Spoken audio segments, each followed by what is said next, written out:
मंडळी, ही जी भव्य विठ्ठल मूर्ती आपण पाहता ती त्र्यंबकेश्वरजवळ विठ्ठलवाडी विठ्ठल बाग या ठिकाणी स्थापन करण्यात आलेली आहे.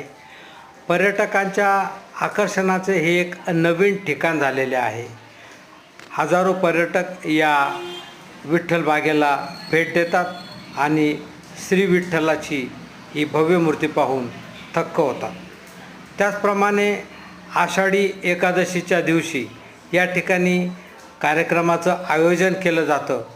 त्यावेळी देखील अतिशय मोठ्या संख्येने भाविक आणि पर्यटक या विठ्ठल बागेतील या विठ्ठलाचं दर्शन घेतात आणि मनापासून सगळेजण म्हणतात, विठ्ठल विठ्ठल विठ्ठल विठ्ठल.